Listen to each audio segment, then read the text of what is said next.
But you can easily go, okay, I've got 5 of those. Okay, then that's going to be a bit easier because you can follow the pipeline, and then you're not getting yourself scattered by going, oh, how many of these fittings do I need? How many of those fittings do I need? You know, that's a suggestion. It's how you go about doing it. So I'm just trying to give you an idea.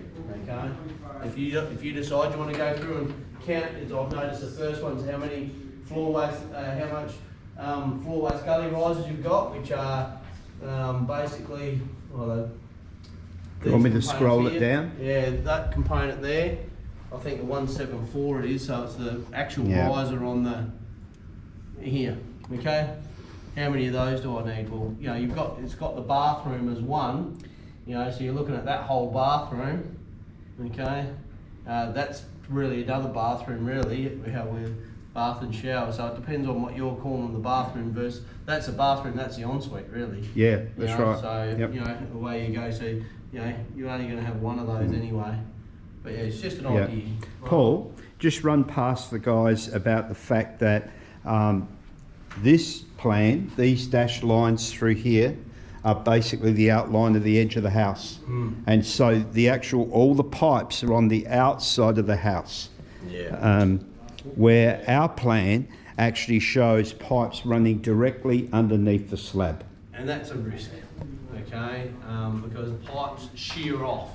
And PVC pipe, while it's fantastic because it comes in nice long lengths and things along those lines, as far as ground movement goes, it can only take about 20 millimetres of ground movement and it will shear off.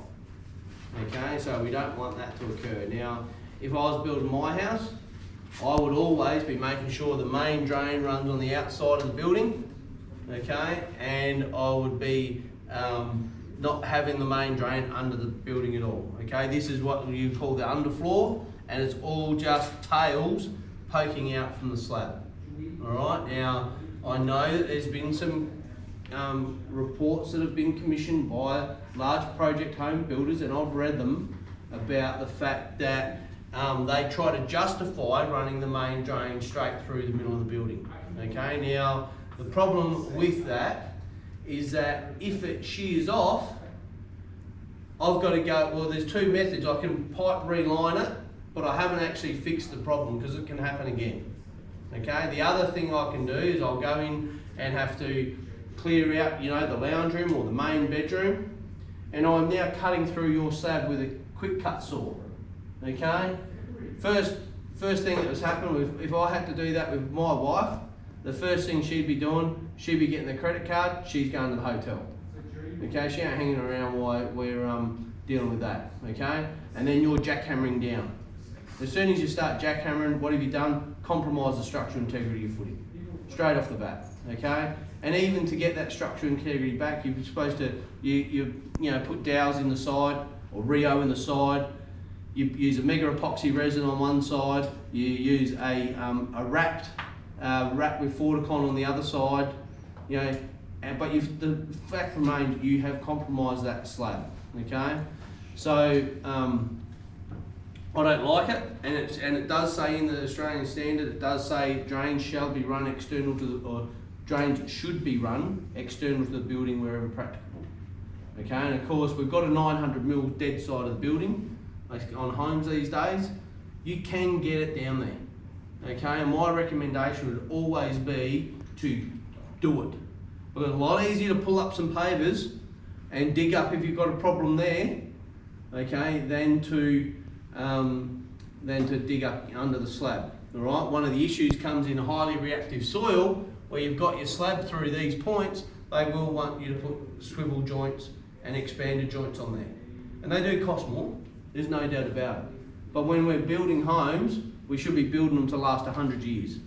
Okay, and unfortunately these days, and especially the quality of the builds that I'm seeing at the moment, some of them are only being built to last 30 years. And why is that? Because that's their useful life.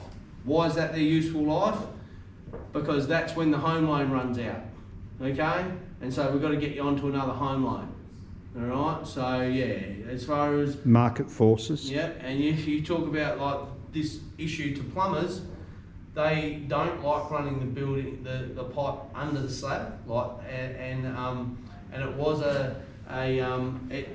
there's some arguments that the curtain of the outside footings provide an environment where the moisture levels under the slab are more stable than otherwise, okay, would be the case. That's not helping anybody who's got to have their lounge room cut to pieces. All right, and so, you know, if I had any power in this state at all, I'd be making sure that drains are run externally. Make that